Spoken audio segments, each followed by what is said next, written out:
Hello दोस्तों, आज की इस वीडियो में आपका स्वागत है।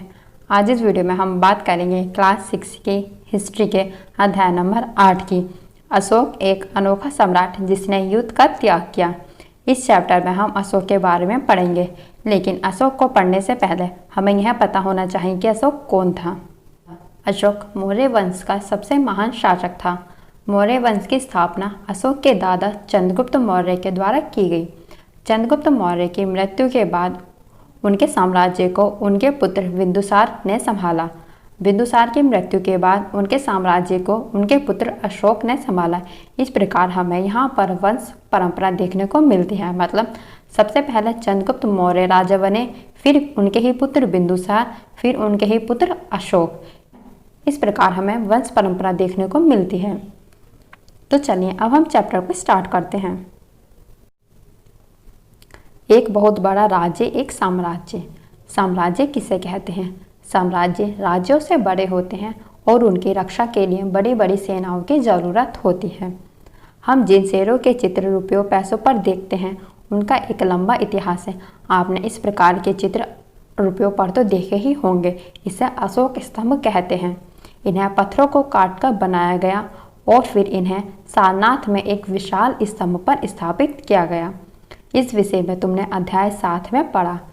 अध्याय 7 में हमने पढ़ा था कि सबसे पहले महात्मा बुद्ध ने सारनाथ में उपदेश दिए थे। अगर आपने वो वीडियो ना देखी हो तो आप पहले उस वीडियो को देख लीजिए। इतिहास के महानतम राजाओं में से एक अशोक के निर्देश पर इसके जैसे कई स्तंभों और पत्थरों पर अभिलेख उत्कीर्ण किए गए। अभिलेखों को लिखने का कार्य सबसे पहले अशोक के द्वारा ही किया गया। अशोक से पहले इस प्रकार के कार्य किसी और ने नहीं करवाए थे। अभिलेख पत्थरों पर लिखवाए जाते हैं। अभिलेख लिखवाने का कार्य आज भी किया जाता है। इससे पहले कि हम यह जानें कि इन अभिलेखों में क्या लिखा है, यह समझने की कोशिश करें कि उनके राज्य को साम्राज्य क्यों कहा जाता है। तो चलिए अब हम इसके बारे में पढ़ेंगे कि उनके राज्य को साम्राज्य क्यों कहा गया। अशोक जिस साम्राज्य पर शासन करते थे उसकी स्थापना उनके दादा चंद्रगुप्त मौर्य ने लगभग 2300 साल पहले की, मतलब 300 ईसा पूर्व। चाणक्य या कौटिल्य नाम के एक विद्वान व्यक्ति ने चंद्रगुप्त की सहायता की थी। चाणक्य के कई विचार हमें अर्थशास्त्र नामक किताब में देखने को मिलते हैं। अर्थशास्त्र पुस्तक किसके द्वारा लिखी गई है? चाणक्य के द्वारा। यहाँ आपको ध्यान रखना है। तो चलिए अब हम यहाँ पर समझने की कोशिश करते हैं कि मौर्य वंश की स्थापना किस प्रकार की गई। मौर्य वंश से पहले मगध पर नंद वंश का शासन था। नंद वंश के राजा घनानंद चाणक्य से उलझ गए। चाणक्य एक बहुत ही बुद्धिमान व्यक्ति थे। घनानंद ने चाणक्य को अपने दरबार में बुलाकर उनकी निंदा की और उन्हें अपने राज्य से बाहर निकाल दिया। तभी चाणक्य ने कहा कि मैं इसके पूरे साम्राज्य का विनाश कर दूंगा। चाणक्य बहुत ही क्रोध में भरकर वन की तरफ जाते हैं और देखते हैं कि बहुत सारे बच्चे खेल खेल रहे हैं। उसी खेल में चंद्रगुप्त मौर्य भी शामिल थे। उस समय चंद्रगुप्त मौर्य की उम्र काफ़ी कम थी। चंद्रगुप्त मौर्य उस खेल में राजा का किरदार निभा रहे थे और न्याय करते हुए दिख रहे थे। यह सब चाणक्य खड़े हुए देख रहे थे। तभी चाणक्य ने चंद्रगुप्त मौर्य को अपने पास बुलाया और उन्हें अपने साथ ले गए। चाणक्य ने चंद्रगुप्त मौर्य को शिक्षा दी और अपनी सेना का निर्माण किया। फिर घनानंद को चंद्रगुप्त मौर्य ने चाणक्य की सहायता से मार दिया और इस प्रकार मगध में मौर्य वंश की नींव रखी गई। वंश किसे कहते हैं? जब एक ही परिवार के कई सदस्य एक के बाद एक राजा बनते हैं तो उन्हें एक ही वंश का कहा जाता है। जैसे मौर्य वंश में 3 महत्वपूर्ण राजा हुए, चंद्रगुप्त, उसका बेटा बिंदुसार और बिंदुसार का पुत्र अशोक। इस प्रकार इन तीनों में वंश परंपरा देखने को मिलती है। साम्राज्य में बहुत से नगर थे। मानचित्र में उन्हें काले बिंदुओं से दिखाया गया है, तो इनके बारे में हम अभी मानचित्र में देखेंगे। इनमें साम्राज्य की राजधानी पाटलिपुत्र, मतलब उस समय साम्राज्य की राजधानी पाटलिपुत्र थी। उज्जैन और तक्षशिला जैसे प्रमुख नगर थे। विश्व का सबसे पुराना विश्वविद्यालय तक्षशिला है। तक्षशिला उत्तर पश्चिम और मध्य एशिया के लिए आने जाने का मार्ग था। तक्षशिला उत्तर पश्चिम की ओर आने जाने का मार्ग था। दूसरी तरफ उज्जैन उत्तर भारत से दक्षिण भारत वाले रास्ते में पड़ता था। मतलब अगर किसी को उत्तर भारत से दक्षिण भारत जाना है तो वह उज्जैन को पार करके जाएगा। शायद नगरों में व्यापारी, सरकारी अधिकारी और शिल्पकार रहा करते थे। यहाँ पर हमें बताया गया है कि इन नगरों में व्यापारी, सरकारी अधिकारी और शिल्पकार रहा करते होंगे। साम्राज्य के बहुत बड़े क्षेत्रों में किसानों और पशुपालकों के गांव बसे हुए थे। मध्य भारत जैसे इलाकों में ज़्यादातर हिस्सा जंगलों से भरा हुआ था। वहाँ पर लोग फल फूलों का संग्राहक और जानवरों का शिकार करके जीविका चलाते थे। यहाँ पर हमें बताया गया है कि उस समय मध्य भारत का इलाका पूरा जंगलों से भरा हुआ था और वहाँ पर किसान और पशुपालक के गांव बसे हुए थे। वो लोग फल फूलों का संग्रहण और जानवरों का शिकार करके अपने जीविका चलाते थे। साम्राज्य के अलावा इलाकों के लोग भिन्न भिन्न भाषाएं बोलते थे। वे लोग शायद अलग अलग प्रकार का भोजन करते थे और यहाँ तक कि अलग अलग किस्म की पोशाक भी पहनते थे। वर्तमान में भी भारत में अगर आप भारत के उत्तर, पूर्व, पश्चिम या दक्षिण किसी भी कोने में जाते हो तो आपको वहाँ पर अलग प्रकार की भाषाएं, अलग प्रकार के भोजन और अलग ही प्रकार की पोशाक देखने को मिलती है। तो चलिए दोस्तों, अब हम मानचित्र को समझ लेते हैं। मौर्य साम्राज्य उस युग के प्रमुख नगर और अभिलेखों के प्राप्ति स्थल। यहाँ पर आपको कुछ काले रंग के बिंदु दिखाए गए हैं जो कि उस समय के प्रमुख नगर थे, जिनमें तक्षशिला और उज्जैन उस समय की प्रांतीय राजधानी थी। जिन जगहों पर अशोक के शिलालेख मिले हैं उन्हें लाल बिंदुओं से दर्शाया गया है। ये सारे इलाके साम्राज्य के भीतर थे। इससे आप समझ सकते हो कि अशोक का साम्राज्य कितना ज़्यादा विस्तृत था। कंधार और लंपकियाँ अफगानिस्तान में पड़ते हैं, जबकि मनसेहरा और शहबाजगढ़ी यहाँ पाकिस्तान में पड़ते हैं। आपको इन पॉइंट्स को ध्यान रखने हैं। उत्तर पूर्वी भारत से हमें कोई भी शिलालेख नहीं प्राप्त हुआ और जबकि दक्षिण भारत में हमें ब्रह्मगिरी से अभिलेख प्राप्त हुए हैं। तो आपको इन पॉइंट्स को ध्यान रखने हैं।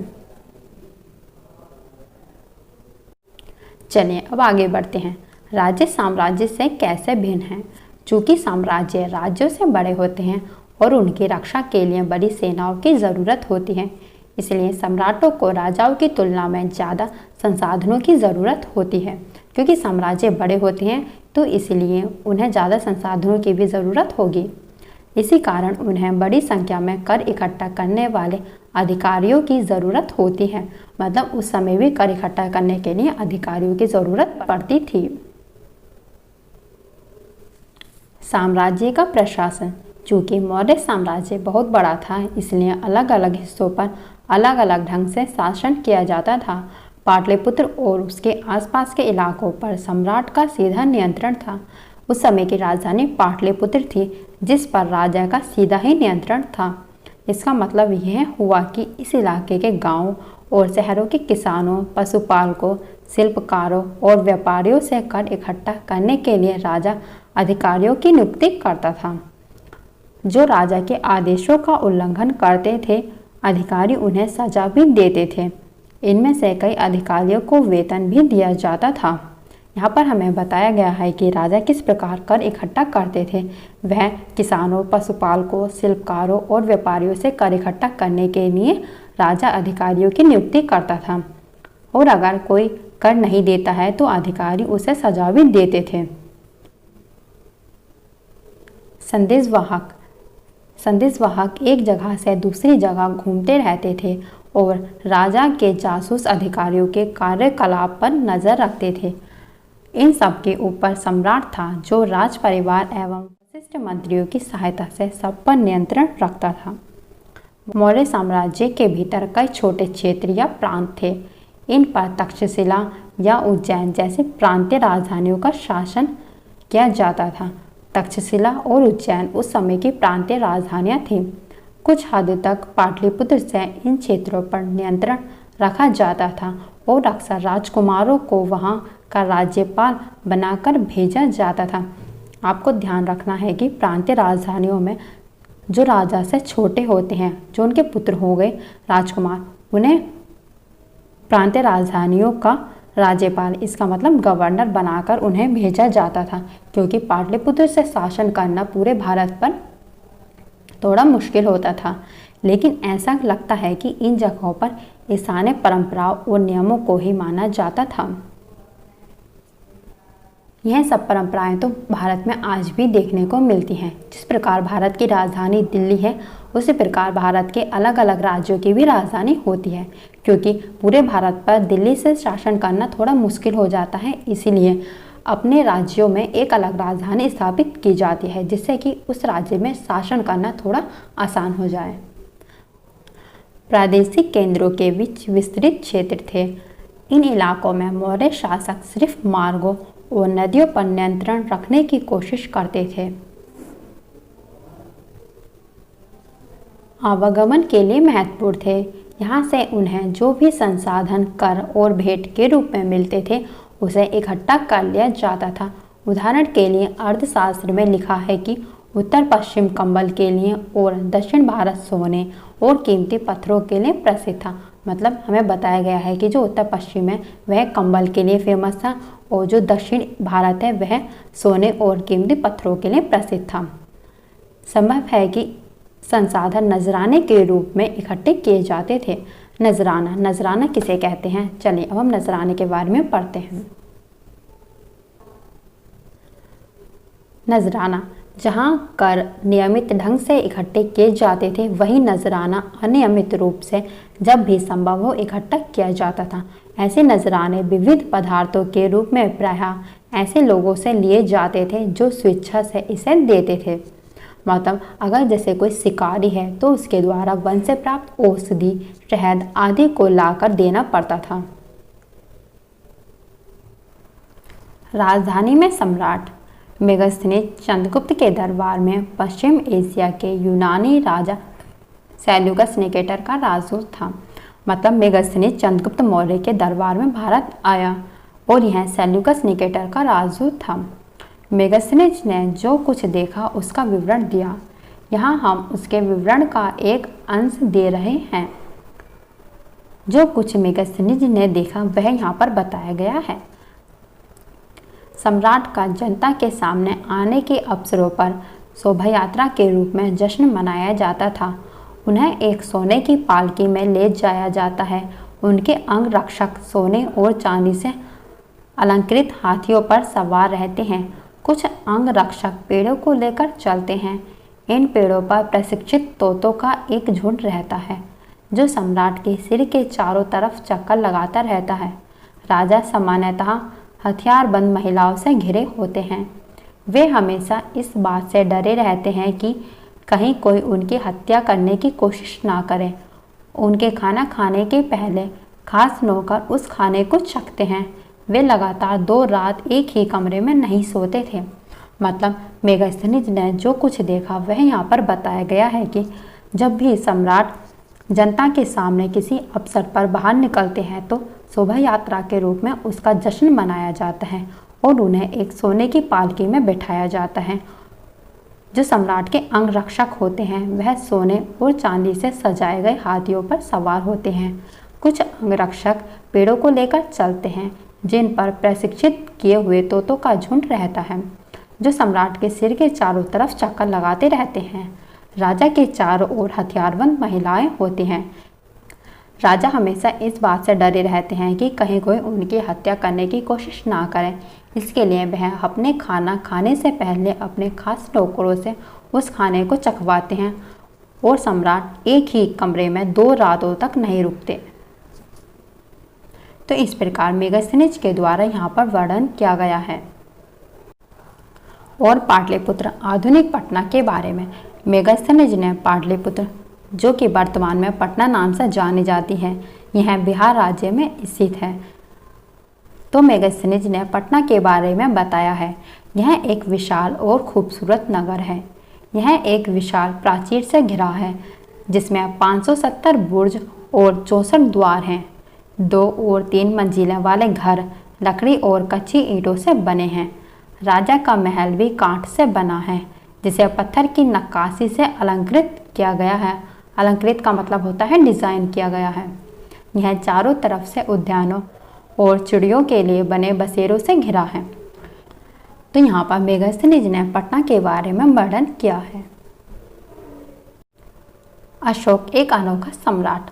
अशोक मौर्य वंश के सबसे प्रसिद्ध शासक थे। वह ऐसे पहले शासक थे जिन्होंने अभिलेखों द्वारा जनता तक अपने संदेश पहुंचाने की कोशिश की। अशोक के ज़्यादातर अभिलेख प्राकृत भाषा और देवनागरी लिपि में हैं। यह पॉइंट आपको ध्यान रखना है कि अशोक के ज़्यादातर अभिलेख प्राकृत भाषा और देवनागरी लिपि में हैं। अशोक के द्वारा छपाए गए अभिलेख जनता तक अपने संदेशों को पहुंचाने की कोशिश करते हैं।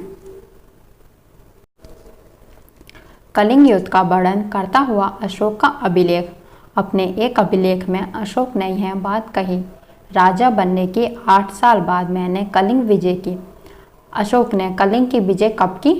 राजा बनने के 8वें साल बाद। लगभग 1.5 लाख लोग बंदी बनाए गए और 1 लाख से ज़्यादा लोग मारे गए। इससे मुझे अपार दुख हुआ।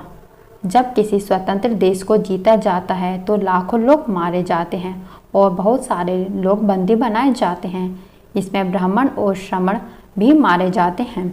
मतलब यहाँ पर अशोक बताने का प्रयास कर रहे हैं कि जब उन्होंने कलिंग की विजय की तो उस युद्ध में 1.5 लाख लोग बंदी बनाए गए और 1 लाख से भी ज़्यादा लोग मारे गए, जिससे अशोक को बहुत ही ज़्यादा दुख हुआ।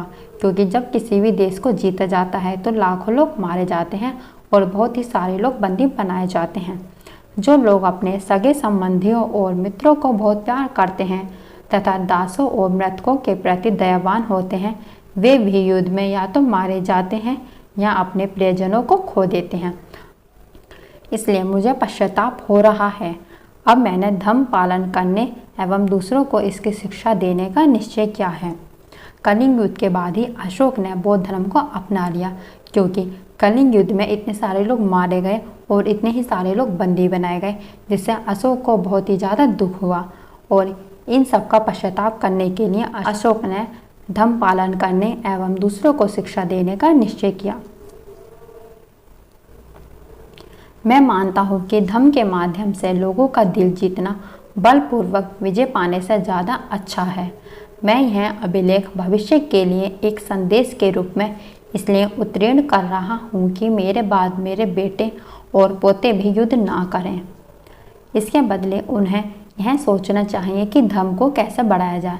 मतलब कुल मिलाकर अशोक ने पूरी तरीके से युद्ध का त्याग किया और अपने आने वाली पीढ़ियों को भी यह समझाने की कोशिश की कि आप भी युद्ध ना करें और यह सोचें कि धर्म को किस प्रकार बढ़ाया जाए। धर्म संस्कृत शब्द धर्म का प्राकृत रूप है, यहाँ आपको ध्यान रखना है। अशोक का कलिंग युद्ध। कलिंग तटवर्ती उड़ीसा का प्राचीन नाम है। अशोक ने कलिंग को जीतने के लिए एक युद्ध लड़ा, लेकिन युद्ध जनित हिंसा और खून खराबा देखकर उन्हें युद्ध में वितृष्णा हो गई। उन्होंने निर्णय लिया कि वे भविष्य में कभी युद्ध नहीं करेंगे। अशोक का धर्म क्या था? चलिए अब हम अशोक के धर्म के बारे में पढ़ते हैं। अशोक की शिक्षाएं धर्म के नाम से जानी जाती हैं।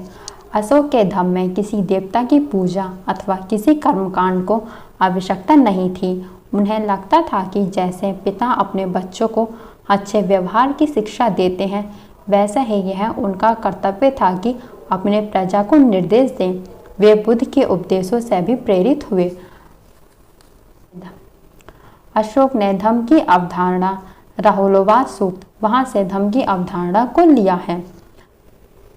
अशोक के धर्म में ईश्वर पूजा कर्मकांड को स्थान नहीं दिया गया है, बल्कि अशोक ने प्रजा को अच्छा व्यवहार करने की शिक्षा दी।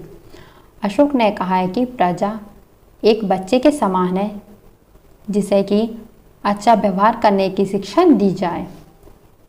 ऐसी कई समस्याएं थी जिनके लिए उनमें संवेदना थी।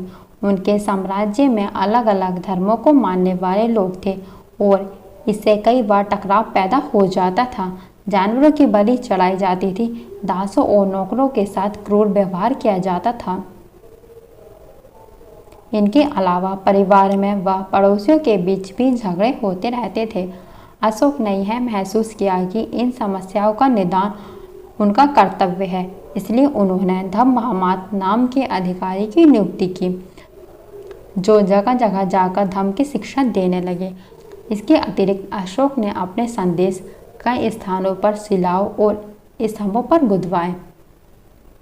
अधिकारियों को यह निर्देश दिया जाता था कि वे राजा के संदेश को उन लोगों को पढ़कर सुनाएं जो खुद नहीं पढ़ सकते।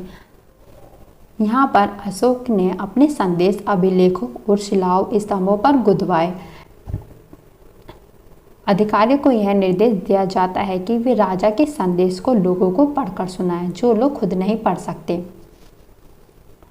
अशोक ने धम्म के विचार को प्रसारित करने के लिए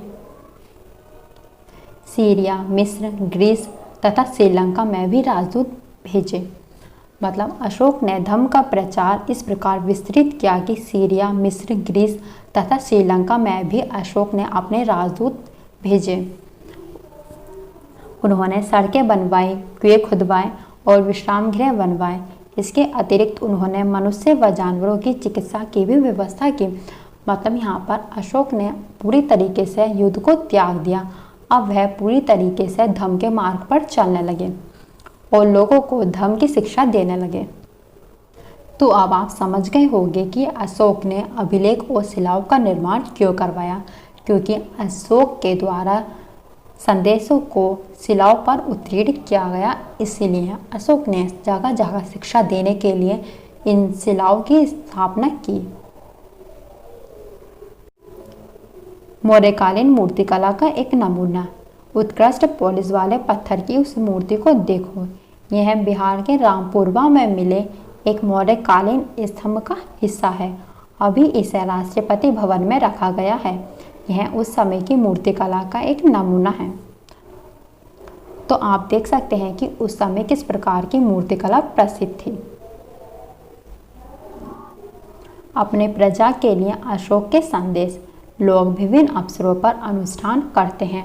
उदाहरण के लिए जब वे बीमार होते हैं, जब उनके बच्चों का विवाह होता है, बच्चों के जन्म पर और जब यात्रा शुरू करते हैं, तब वे तरह तरह के अनुष्ठान करते हैं। ये कर्मकांड किसी काम के नहीं। इसके बदले यदि लोग दूसरी रीतियों को माने तो वह ज़्यादा फलदायी होगी। वे अन्य प्रकार की रीतियाँ क्या हैं?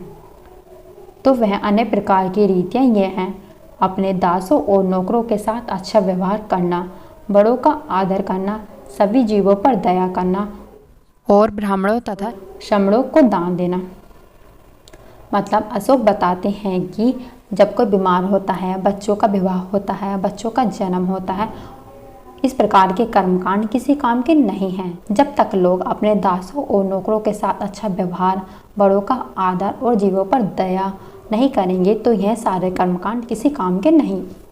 अशोक बताते हैं कि अपने दासों और नौकरों के साथ अच्छा व्यवहार करना चाहिए, बड़ों का आदर करना चाहिए, सभी जीवों पर दया करनी चाहिए और यही सबसे बड़े कर्मकांड होते हैं। अपने धर्म की प्रशंसा या दूसरे के धर्म की निंदा करना, दोनों ही बातें गलत हैं। हर किसी को दूसरे धर्म का आदर करना चाहिए। यदि कोई अपने धर्म की बुराई और दूसरे के धर्म की बुराई करता है तो वह वास्तव में अपने धर्म को ज़्यादा नुकसान पहुंचा रहा है।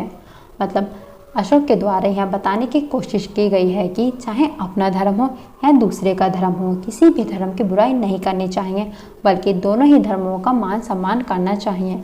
अगर कोई व्यक्ति दूसरे के धर्म की बुराई कर रहा है तो वह वास्तव में अपने ही धर्म को ज़्यादा नुकसान पहुंचा रहा है। इसलिए हर किसी को दूसरे के धर्म के प्रमुख विश्वासों को समझने की कोशिश करते हुए उसका आदर करना चाहिए।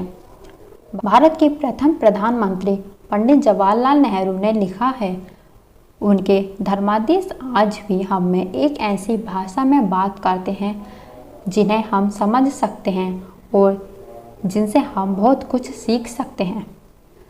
सही बात है, अशोक के धम्म एक अच्छा संदेश देते हैं। ब्राह्मी लिपि। आधुनिक भारत की ज़्यादातर लिपियाँ पिछले सैकड़ों वर्षों में ब्राह्मी लिपि से उत्पन्न हुई। यहाँ आप अ अक्षर को अलग अलग भाषाओं की लिपियों में देख सकते हैं। देखिए, यहाँ पर आपको आरंभिक ब्राह्मी में लिखा गया अ अक्षर दिखाया गया है, जबकि यहाँ पर आपको देवनागरी हिंदी में लिखा गया अ अक्षर दिखाया गया है। इसी प्रकार यह बांग्ला में लिखा है, यह मलयालम में और यह तमिल भाषा में लिखा है। यह सभी ब्राह्मी लिपि से उत्पन्न हुई हैं। तो चलिए अब हम इस चैप्टर के लास्ट में अन्यत्र को पढ़ते हैं। अन्यत्र मतलब अन्य जगह की बात। मौर्य साम्राज्य के उभरने से थोड़ा पहले लगभग 2400 वर्ष पहले चीन में सम्राटों ने चीन की दीवार का निर्माण शुरू किया। जिस चीन की दीवार को हम आज भी जानते हैं उसका निर्माण लगभग 400 ईसा पूर्व पहले शुरू हुआ। इसे बनाने का उद्देश्य उत्तरी सीमा की पशुपालक लोगों से रक्षा करना था। अगले 2000 वर्षों तक इस दीवार का निर्माण कार्य चलता रहा क्योंकि साम्राज्य की सीमाएं बदलती रहीं। यह दीवार लगभग 6400 किलोमीटर लंबी है। मतलब जिस प्रकार साम्राज्य की सीमाएं बढ़ती रहीं उसी प्रकार इस दीवार का निर्माण कार्य भी बढ़ता रहा। इस प्रकार इसकी लगभग लंबाई 6400 किलोमीटर हो गई तथा यह पत्थर और ईंटों से बनी है। इसकी ऊपरी सतह सड़क जैसी चौड़ी है। इस दीवार को बनाने के लिए हजारों लोगों को काम करना पड़ा। हर 100-200 मीटर की दूरी पर इस पर निगरानी के लिए बुर्ज बने हुए हैं। देखिए आप यहाँ पर देख सकते हैं कि हर 100 से 200 मीटर की दूरी पर निगरानी के लिए बुर्ज बने हुए हैं। तो चलिए दोस्तों, अब हम इस चैप्टर के लास्ट में कुछ महत्वपूर्ण वंशों के बारे में पढ़ते हैं। आगे की बात, लगभग 2200 वर्ष पहले मौर्य साम्राज्य का पतन हो गया। 2300 वर्ष पहले मौर्य साम्राज्य की स्थापना हुई थी, जबकि 2200 वर्ष पहले मौर्य साम्राज्य का पतन हो गया। इसके स्थान पर साथ ही अन्य जगहों पर भी कई नए राज्यों का उदय हुआ, जैसे पश्चिमोत्तर में तथा उत्तर भारत के कुछ भागों में करीब 100 सालों तक हिंद यवन राजाओं का शासन रहा। मतलब पश्चिमोत्तर भारत में और उत्तर भारत में हिंद यवन राजाओं का शासन रहा। आपको ध्यान रखना है कि सबसे पहले सोने के सिक्के हिंद यवन शासकों के द्वारा ही चलाए गए थे। इनके बाद पश्चिमोत्तर, उत्तर तथा पश्चिमी भारत पर शक नामक मध्य एशियाई लोगों का शासन स्थापित हुआ। हिंद यवन राजाओं के बाद शक नामक मध्य एशियाई लोगों ने शासन किया। इनमें से कुछ राज्य लगभग 500 वर्षों तक टिके रहे, जब तक कि शक शासकों को गुप्त शासकों से पराजय नहीं मिल गई। शकों के बाद कुषाणों का शासन स्थापित हुआ। कुषाण वंश में सबसे प्रसिद्ध शासक कनिष्क थे। कनिष्क ने 78 ईस्वी में शक संवत चलाया, जो कि वर्तमान में भारत सरकार द्वारा प्रयोग किया जाता है और यह भारत का राष्ट्रीय पंचांग है। आपको ध्यान रखना है कि भारत का राष्ट्रीय पंचांग शक संवत है और इसकी स्थापना कनिष्क के द्वारा की गई। अध्याय 10 में तुम कुषाणों के बारे में और अधिक जानोगे, तो हम कुषाणों के बारे में अध्याय 10 में और अच्छे से पढ़ेंगे। आप यहाँ पर हिंद यवन शासकों के द्वारा चलाए गए सिक्कों को देख सकते हैं। देखिए आपको यहाँ पर कुषाणों के द्वारा चलाए गए सिक्के भी दिखाए गए हैं। उत्तर तथा मध्य भारत में कुछ इलाकों में मौर्य सेना नायक पुष्यमित्र शुंग ने एक राज्य की स्थापना की। पुष्यमित्र शुंग ने शुंग वंश की स्थापना की। शुंगों के बाद कर्ण और कुछ और वंशों का शासन तब तक चला जब तक लगभग 1700 वर्ष पहले गुप्त साम्राज्य की स्थापना हुई। मतलब यह सारे राजवंश गुप्त साम्राज्य से पहले स्थापित हुए और गुप्त साम्राज्य से पहले ही इनका पतन हो गया। हमने देखा था कि पश्चिमी भारत के कुछ हिस्सों पर शकों का शासन था।